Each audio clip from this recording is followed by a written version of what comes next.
Hello everyone, much love and light to you all. Today I have a video on crystals. I just want to speak about ways to charge crystals, ways to use them, ways to cleanse them, and what you can use them for, and some good crystal combinations.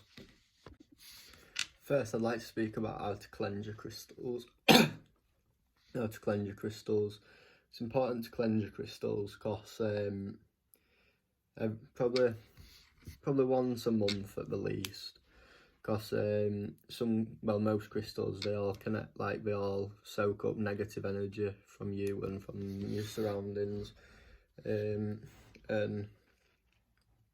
so like you need to cleanse them, otherwise that negativity is soaked up, it's just going to be going back into you. So what you can do is, one way is leaving crystals in salt water. It can just be salt, normal salt. I could use Epsom salt. I'm not sure if I pronounced Epsom right. Some crystals though you've got to be careful with, because things like I'm going to say pyrite, but I ain't got any next to me. Some crystals are usually too soft to go in water. So like usually things that end in ite, like calcite, labradorite, lepidolite, pyrite, they're usually really like soft crystals, or not really soft, but softer crystals.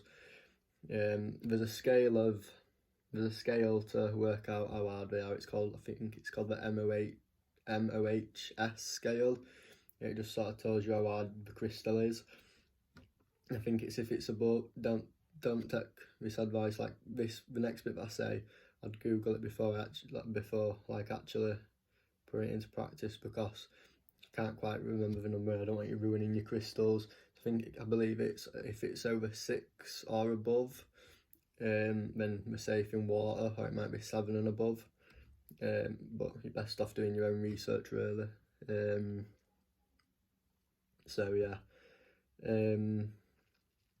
Or some other ways are leaving it in sunlight, or moonlight. That can help cleanse but also recharge your crystals. It's good to charge your crystals with the energy of the sun and moon, because it just helps make them that bit more powerful. It's good to leave them out on new moons and full moons, particularly full moons when the moon's full and there's more of its energy there. So yeah, it's like that for cleansing and recharging. No, it's not. There's other ways you can cleanse using the bright, and charging is using the bright white light to cleanse it, and then the golden bright white light to charge it. Next, I'd like to speak about some ways of using crystals, and how you can get the benefits of them. So you can put them into jewellery and just wear them with you at all times. And you just sort of got its energy around with you all the time. This were made by Richard Winter over at Cosmic Club. I like these because these are good, because like you can adjust, well, you probably can with most like crystal jewellery and any other jewellery, but you can adjust the size of them. It's not actually moving though, so like you could adjust it to like this pendant's good for your heart chakra, so you could have it closer to your heart, or if you're using one for your throat chakra, you could tighten it up so it'd be closer to your throat, or whichever chakra you're wanting to do. If you wanted one for your solar plexus, you might be able to get just to reach your solar plexus, or you could put it into like a pyramid like this. These are really powerful, because I can't remember why, but there's something about pyramids where the top of them is like the point is extremely powerful. And like the reasons why like the Egyptians and the Mayans and all of them had like pyramids were because like they're a lot more advanced than us, and they understood that like the power of it. I'm not exactly sure why it's more powerful, but Nikola Tesla did a lot of work with things like that. This was also, I'm not sure if I just said, but it's also made by Richard at the Cosmic Club. And you could put one of these pyramids like in a room or wherever you want it to be, and it can just makes the energy more powerful and spreads the energy of the crystals out more. Or you could make it in, you could get like a generator, or some people call them crystal wands. It's usually the point that can make them more powerful, I believe. You can make them into things like these. Like the Millennium Falcon from Star Wars. It's also made by Richard. Or salt lamps.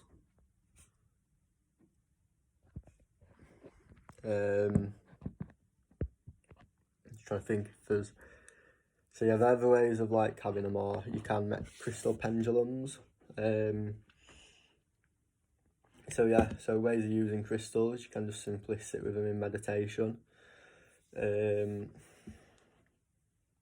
Just sit with them. You can also set intentions for these crystals, for like, so obviously they all have like healing qualities and things. So like green calcite's good for can be good for releasing things that are comfortable but no longer serve you. So you can set the intention to tailor it so that like can help let go of a certain specific thing, or like whatever you want the crystal to be used for. A lot of people might think that crystals don't really work, or it's just not as good as people make out, but I always knew they worked, but until yesterday, well, when this video goes out, it'll be 2 days ago, I stopped.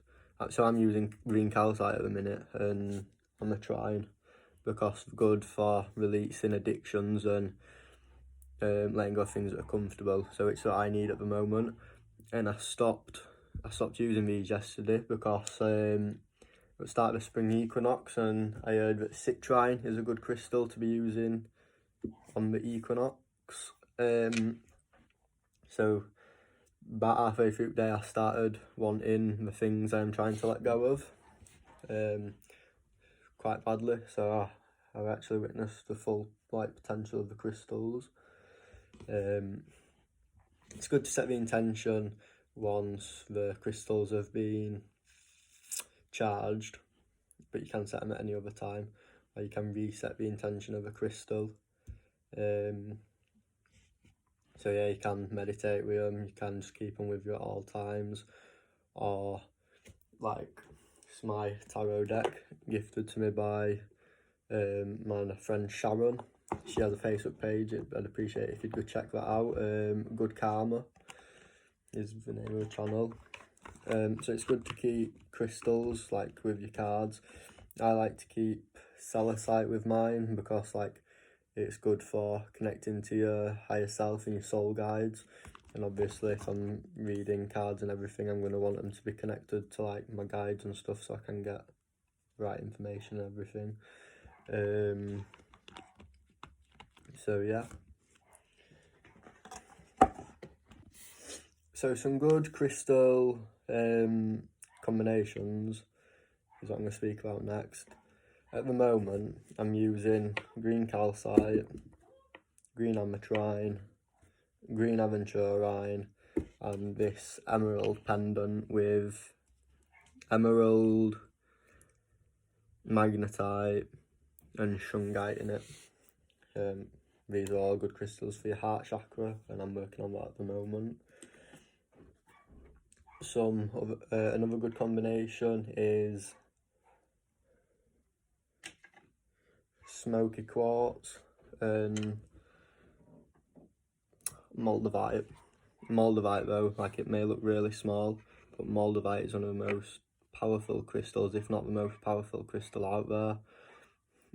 It was made in either, I think it's Czech Republic or Czechoslovakia, when a meteorite hit a river, and like the meteorite infused with something like at the river and created moldavite. So it's got otherworldly energies. So moldavite is really good for your heart chakra and evolving spiritually, but it's also good for all your other chakras. But it's good to pair smoky quartz or something like, I ain't got any with me at the moment, but hematite. They're good for, it's good to just ground the powerful energies of moldavite. Or you could have Moldavite and Aquamarine, and that'd be good for your throat. So yeah. I knew about. I had some other good combinations for Moldavite in my mind, but I've just completely forgot. Kunzite and Moldavite. That's a good combination. Or you could also pair Moldavite with rose quartz. That's usually a good one. Another good one that people usually like to use is rose quartz and amethyst. Amethyst has calming energies, and well, if you're watching this video, you probably already know, because amethyst and rose quartz are like sort of like not starter crystals, because they all have value, but you know what I mean. Or amethyst and clear quartz. Any types of quartz mixed together is a good combination though. So that's clear quartz, amethyst, rose quartz, aura quartz, angel aura quartz, smoky quartz. I think I've said that one twice now. Citrine. There's more types of quartz, but I can't quite remember them off the top of my head. A good combination for clearing negative energies and protecting yourself and letting go of things that can cause bad manifestations, such as anger, shame, guilt and whatnot, would be selenite and black tourmaline.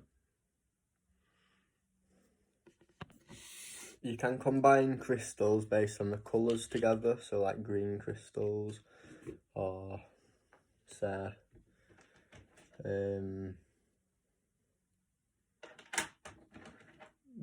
blue crystals, or you could do it by the crystal family, so like quartzes together, or like you could mix them for like, if say 2 crystals are good for a chakra, or not necessarily just 2, but as many crystals as you want to mix together. Another crystal combination I quite like is moldavite and lepidolite. Sometimes though, crystals don't really work together. For example, you could have a calming crystal with a really energizing crystal, and they're just gonna not work together really. Or you could have too much of one thing, so you could have 2 energizing crystals, 3 energizing crystals, and it just really throws you out of whack a little bit.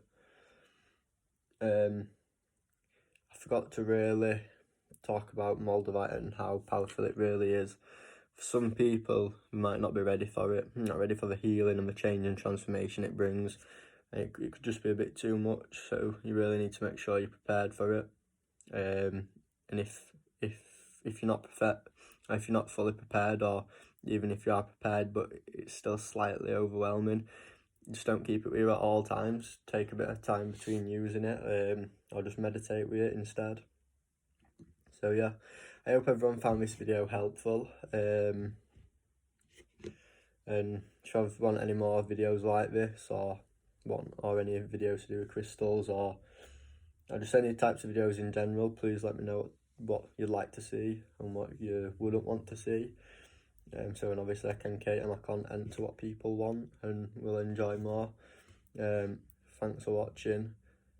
Peace, love and light, joy and abundance to you all. I hope you all have an awesome day.